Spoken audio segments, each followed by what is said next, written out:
इस कहानी की शुरुआत में हमें ट्रेवर नाम के आदमी को दिखाया जाता है जो एक दूसरे आदमी को मारकर उसकी बॉडी को नदी में फेंक देता है। तभी पीछे से कोई आता है और उससे पूछता है, कौन हो तुम? यहाँ से कहानी जाती है फ्लैशबैक में, जहाँ पर हमें दिखाया जाता है कि ट्रेवर को इंसोम्निया है। इंसोम्निया बीमारी में इंसान को नींद नहीं आती और अब ट्रेवर ने सोना छोड़ दिया है। वो दिन रात उठा रहता है, साथ ही वो चीजें भूल भी जाता है और उसे ओसीडी की प्रॉब्लम भी हो गई है, जिस वजह से बार बार अपने हाथ धोता है। और ट्रेवर का बिहेवियर बहुत ही अजीब है, वो हमेशा कहीं न कहीं खोया रहता है, उसे चीजें याद नहीं रहती और उसकी इस बीमारी की वजह से जिस फैक्ट्री में वो मशीनिस्ट का काम करता है वहाँ सब उससे दूरी बनाकर रखते हैं। इसी फैक्ट्री में एक आदमी है जिसका नाम डकर है, जो कि उसे बिल्कुल पसंद नहीं करता और ट्रेवर को भी लगता है कि हमेशा वो उसे परेशान करता है। अब एक दिन जब ट्रेवर बाहर अपनी गाड़ी में होता है, तभी उसके पास इवान नाम का एक आदमी आता है जो ट्रेवर से बात करने लगता है। ट्रेवर उससे पूछता है कि तुम कौन हो? मैंने तुम्हें पहले कभी इस कंपनी में नहीं देखा। वो बताता है कि मैं एक दूसरे एम्प्लॉय की जगह यहाँ पर आया हूँ जिसे पुलिस ने पकड़ लिया है। ट्रेवर का जीवन बहुत ही अलग है, वो हमेशा खोया खोया रहता है, साथ ही उसका वजन भी बहुत ज्यादा कम हो चुका है, क्योंकि इंसोम्निया बीमारी की वजह से वो एक ऐसी स्टेट में चला गया है जहाँ पर इंसान का वजन बहुत ज्यादा कम हो जाता है। 1 साल से वो सोया नहीं है। ट्रेवर का इस दुनिया में कोई भी नहीं है, इसीलिए काम खत्म होने के बाद सबसे पहले वो एक लड़की के पास जाता है जिसका नाम स्टीवी है। स्टीवी एक प्रोस्टिट्यूट है, इसीलिए उसके साथ टाइम स्पेंड करना ट्रेवर को बहुत अच्छा लगता है। और इसके बाद वो जाता है एयरपोर्ट, जहाँ पर रोज वो कॉफी पीता है। दरअसल यहाँ की जो वेट्रेस है जिसका नाम मारिया है, हमेशा वही उसे कॉफी देती है और ट्रेवर उसे टिप भी देता है। ट्रेवर अगले दिन जब अपनी फैक्ट्री में जाता है तो वहाँ पर उसका एक साथ काम करने वाला उसको अपनी हेल्प करने के लिए बुलाता है, और जब वो मशीन में उसकी हेल्प कर रहा होता है तभी ट्रेवर देखता है कि सामने इवान है जो अजीब से इशारे कर रहा है, जैसे कि वो ट्रेवर को मारना चाहता हो। ट्रेवर का ध्यान भटक जाता है, वो मशीन का गलत बटन दबा देता है जिससे उसके साथ काम करने वाले का हाथ कट जाता है। वह सबको बताना चाहता है कि ये इवान की वजह से हुआ है, लेकिन जब वो सामने देखता है तो वहाँ पर इवान नहीं होता। ट्रेवर को कुछ समझ नहीं आता कि ये सब क्या हुआ, इवान कहाँ चला गया। ट्रेवर वापस अपने घर पर आ जाता है और जब वो फ्रीज के पास जाता है तो देखता है कि वहाँ पर एक नोट किसी ने चिपका दिया है, जो नोट बहुत ही अजीब होता है। इस बारे में पूछने के लिए वो अपनी लैंडलॉर्ड के पास जाता है और पूछता है, क्या कोई घर पर आया था? उसकी लैंडलॉर्ड कहती है कि नहीं, मैंने तुम्हारे घर पर किसी को भी आते हुए नहीं देखा। अगले दिन जब ट्रेवर फैक्ट्री में जाता है तो इंश्योरेंस वाले उससे पूछताछ करते हैं। दरअसल वो उस एक्सीडेंट के बारे में पूछताछ कर रहे होते हैं जिसमें उसके साथ काम करने वाले का हाथ कट गया था। ट्रेवर कहता है कि ये सब कुछ इवान की वजह से हुआ है, जो हमारी फैक्ट्री में नया एम्प्लॉय है, उसने मेरा ध्यान डाइवर्ट किया था। फैक्ट्री का मालिक कहता है कि इस नाम का कोई भी आदमी हमारी फैक्ट्री में काम नहीं करता। सबको पूरा यकीन हो जाता है कि ट्रेवर की दिमागी हालत ठीक नहीं है। ट्रेवर फैक्ट्री से निकल जाता है और उसे अब पूरा यकीन हो चुका है कि जितने भी लोग उसके आसपास हैं वो उसके खिलाफ हैं, वो उसके खिलाफ साजिश कर रहे हैं। इसीलिए वो सीधा एयरपोर्ट जाता है जहां पर वो मारिया से मिलता है। वो मारिया से बहुत सारी बातें करता है, क्योंकि मारिया से बातें करना उसे अच्छा लगता है, उसे रिलीफ मिलता है। और वो बताता है कि वो इस दुनिया में अकेला है। मारिया कहती है कि मैं मदर्स डे पर अपने बेटे के साथ अम्यूजमेंट पार्क जाऊंगी, तुम चाहो तो तुम भी हमारे साथ आ सकते हो। ट्रेवर कहता है कि मैं जरूर आऊंगा। वह जब घड़ी में टाइम देखता है तो 1:30 हुए होते हैं। खास बात ये होती है कि जब भी वो मारिया से मिलने के लिए आता है घड़ी में हमेशा 1:30 ही बजे होते हैं। ट्रेवर इसके बाद चला जाता है और तभी रास्ते में एक लाल रंग की कार देखता है जिसमें इवान होता है। ट्रेवर इवान से कहता है कि मैं तुमसे बात करना चाहता हूँ, और ये दोनों के दोनों एक बार में जाते हैं। जहाँ ट्रेवर इवान से कहता है कि तुम्हारी वजह से मेरे साथ काम करने वाले का हाथ कट गया, और साथ ही हमारा जो बॉस है उसे विश्वास ही नहीं होता कि तुम हमारी फैक्ट्री में काम करते हो। इवान कहता है कि मुझे वो सब नहीं पता, उस दिन एक्सीडेंट तुम्हारी वजह से हुआ था, तुम्हारा ध्यान नहीं था। और अब इवान यहाँ से वॉशरूम जाता है, और जब वॉशरूम जाता है तो वो अपना वॉलेट वहीं पर छोड़ देता है, जिसे ट्रेवर चेक करता है। उसमें उसे एक फोटो मिलती है। इस फोटो में इवान उस फायर वेल्डर के साथ होता है जिस फायर वेल्डर के बदले इवान काम करने के लिए आया है। और अब ट्रेवर को सबको समझ में आ जाता है उसके साथ जो कुछ हो रहा है वो उस फायर वेल्डर की वजह से हुआ था। इसीलिए वो उसे कॉल करता है और बताता है कि मुझे पता चल गया है कि मेरे साथ जो कुछ हो रहा है वो सब तुम ही करवा रहे हो। अब ट्रेवर वापस अपने घर आता है और देखता है कि फ्रीज पर आज भी एक नोट है। उस नोट के आखिरी वर्ड्स होते हैं ई और आर, शुरू के वर्ड्स नहीं लिखे होते। वो समझ जाता है कि ये किसी का अधूरा नाम है, लेकिन जल्दी वो इस पहेली को सुलझा लेता है। दरअसल ये होता है टकर जोस, जो उसके साथ उसी की फैक्ट्री में काम करता है, जो उस पर कई तरह के ब्लेम भी लगा चुका है। वह समझता है कि कोई उसे फैक्ट्री से निकलवाना चाहता है। अगले दिन मदर्स डे होता है, इसीलिए वो मारिया और उसके बेटे के साथ अम्यूजमेंट पार्क जाता है, जहां वह बहुत इंजॉय करते हैं। और ट्रेवर जब मारिया के बेटे के साथ रोड ट्रिपल सी में, जो कि एक फन राइड होती है जो कि बहुत ही हॉरर है, उसके अंदर जाता है तो मारिया के बेटे की तबीयत खराब हो जाती है। ट्रेवर उसे उठाकर बाहर लाता है और इसके बाद मारिया और उसके बेटे को उनके घर छोड़ने के लिए जाता है। ट्रेवर जब उनके घर पर घड़ी देखता है तो उस पर 1:30 पूरे होते हैं। ट्रेवर हैरान होता है क्योंकि जब भी वो मारिया से मिलता है घड़ी में यही वक्त पूरा होता है।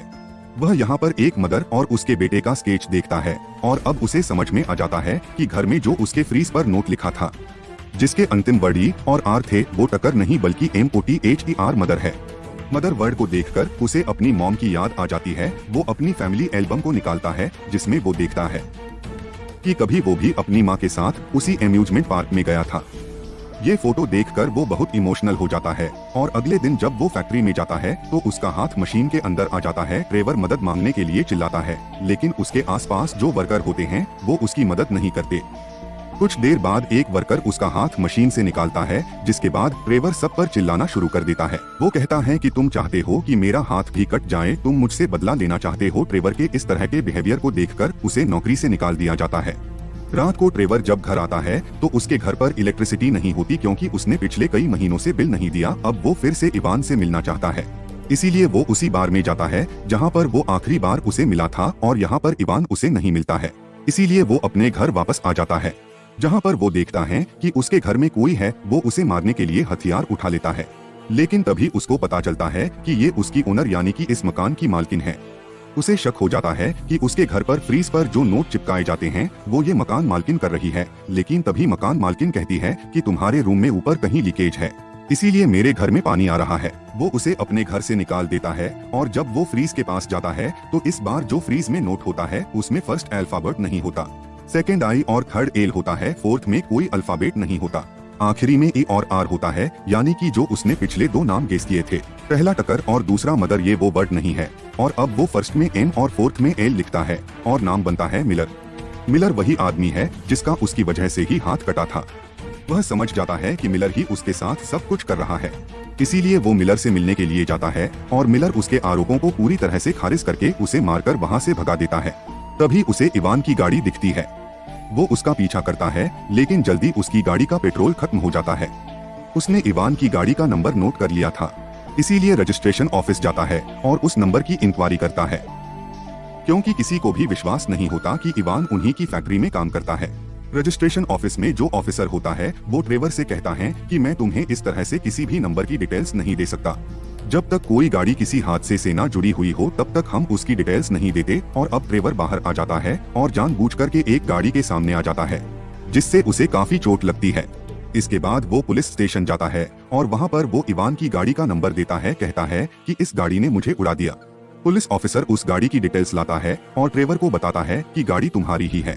1 साल पहले तुमने इसी गाड़ी की एक एक्सीडेंट में टूटने की रिपोर्ट लिखवाई थी। पुलिस वालों को उस पर शक हो जाता है, वो से पूछताछ करना चाहते हैं, इसीलिए ट्रेवर वहाँ से भाग जाता है। वहाँ से भागने के बाद वो सीधे स्टीवी के पास जाता, जिसे वो पसंद करता है, जिसके घर वो हर रात को जाता है। और वहाँ पर वो देखता है कि स्टीवी ने उसी फोटो को फ्रेम कर रखा है जो उसने इवान के वॉलेट से निकाली थी, जिसमें इवान के साथ वो दूसरा फायर वेल्डर भी है जो पहले इवान की जगह काम किया करता था।